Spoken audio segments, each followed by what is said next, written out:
هتدفع 3000 جنيه في وجبة في مطعم أحمد فهمي، وهتدفع نصهم في مطعم طنط، و400 جنيه في بيتزا في مطعم أمير كرارة. فإيه حكاية مطاعم المشاهير وليه أسعارهم أوفر ريت كده؟ وإيه السبب اللي خلى الفنانين يعملوا مطاعم وكافيهات؟ كل ده وأكتر هنعرفه في الفيديو ده.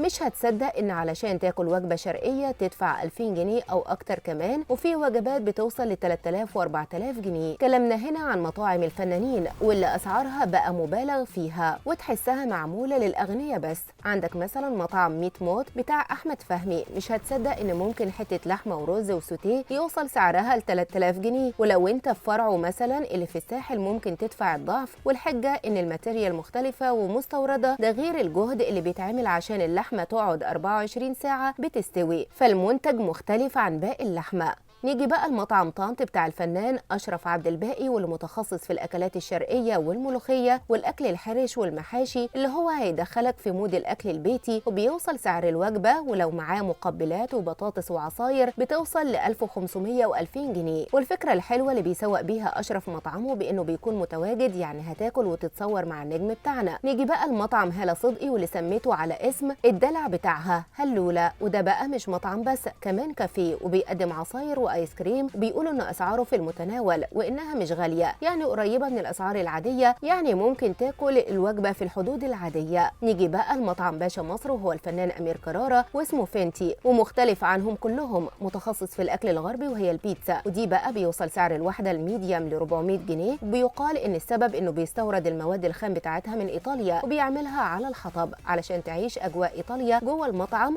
والمكان في القطاميه وعلى فيو هادي. ومش بس بيبيع بيتزا، هو كمان عمل اطباق باستا ونجريسكو، وبيوصل اسعارها في نفس رينج البيتزا او اكتر. اما بقى عن المطعم اللي عمل قلبان من اول ما ظهر، وهو مطعم يوكاز بتاع الفنان بيومي فؤاد، وده موجود في الشيخ زايد، وبيبيع وجبات رز وفيليه او رز وستيك وفراخ مشويه ومحاشي ونجريسكو، ورينج اسعاره معقوله ما بين 400 و 600 جنيه في الوجبه. كمان الفنان حسن الرداد اللي عمل مطعم سماه اتس كافيه، والمكان الاجواء بتاعته تحفه، وموجود في ميدان لبنان المهندسين، وفي كل حاجه وجبات شرقي ومشويات واكل وعصاير، واسعاره نص نص ما بين 400 و600 و700، وممكن الفاتوره توصل ل 1000 و 2000 جنيه على حسب الاوردر بتاعك. ومش هتصدق ان هاني سلامه هو كمان عامل كافيه ومطعم اسمه السعاده، ومتخصص اكتر في الغربي والبيتزا، ومكانه في الزمالك، يعني الروقان كله. ومش بس كده، ده عمل فيه مشاهد في مسلسل نصيبي واسمتك، واسعاره مش غاليه قوي بالنسبه لمنطقه الزمالك. فتفتكروا ليه الممثلين بيعملوا مطاعم او بيدوروا على مشاريع تانية بجانب شغلهم؟